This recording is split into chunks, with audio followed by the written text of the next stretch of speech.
Welcome back to the Swirling Static, my fellow quotable dissidents. This week's news dropped like a flaming bag of reality on the porch of your sanity, and I'm here to light it up, ring the bell, and run laughing into the void. Let's get our boots filthy in the septic tank of civilization, shall we? Sumy got bombed while the West gargled propaganda syrup. Russia turned a holy day in Ukraine into a missile-testing fiesta. Palm Sunday into Charred Flesh Monday while Western media cranked up their deep concern generators and passed around empty platitudes like stale convenient wafers. 34 dead, 100 bleeding, and NATO's still busy filing paperwork on whether feelings were hurt. Pray for peace? They're praying for profit, sweetheart. Gaza's Al-Ahli Hospital hit again, because once wasn't enough. Fifth time's a charm, apparently. The IDF keeps pinging this hospital like it's a glitchy objective in a bad FPS, and the world responds with a shrug and a tweet storm. Meanwhile, bodies pile up under crumbled concrete and moral bankruptcy. Let's hear it for civilized warfare. Sponsored by Raytheon. American teen channels his inner rogue state. In Wisconsin, a 17-year-old snapped so hard he decided to murder his parents and plot an assassination of Trump like it was a goddamn side quest. And somewhere the algorithm smiled.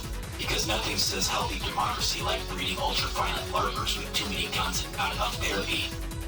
Mentally ill, lone wolf, or system of a collapsing empire? Roll for initiative, America.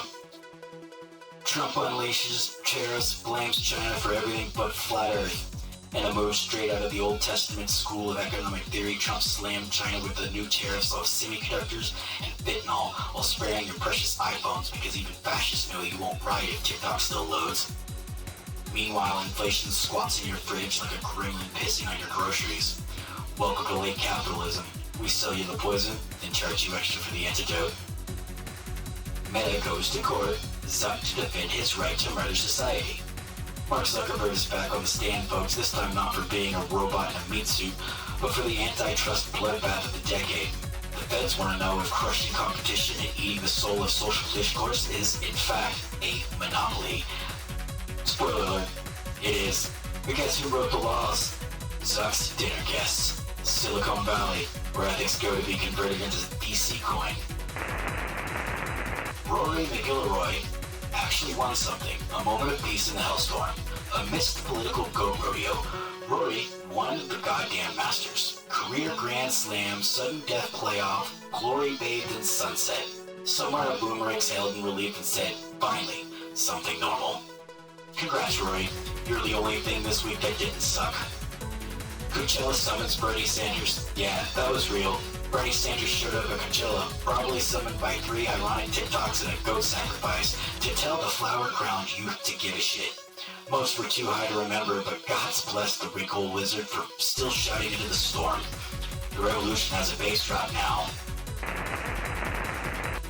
Meanwhile, in Pennsylvania, someone lit the governor's house on fire, because nothing says political discourse like arson. Josh Shapiro's mansion took a hit, but everyone's fine. Authorities say the guy had mental issues. Translation? He noticed the system was broken and lost his goddamn mind. The Pope coughed and the planet panicked. Pope Francis has pneumonia, and the Vatican let him do a little wave to show he wasn't dead. Papal hologram protocol was almost initiated. Everyone exhaled and went back to ignoring genocide. Rest in peace, Vargas Llosa. We lost an intellectual. Nobel Prize-winning Peruvian author Mario Vargas Llosa passed away at 89. One of the last literary lions who could make you think without a subscription. A candle goes out and TikTok influencers didn't notice. Books are dying and nobody's lighting the funeral pyre. Final broadcast thoughts. This week was a clown parade in a minefield. With every sacred institution double-fisting gasoline and matches. Empires are rotting from the inside. Reality TV has metastasized into governance. And the boot on your neck has a loyalty program now. But don't worry. We're here. Broadcasting from the bleeding edge. High above the flickering trash fire you call a timeline. This is Vox Ryze. Your shadow-fueled, copy-addled voice in the machine. Until next week, stay angry, stay lucid. And for the love of entropy, do not go quietly.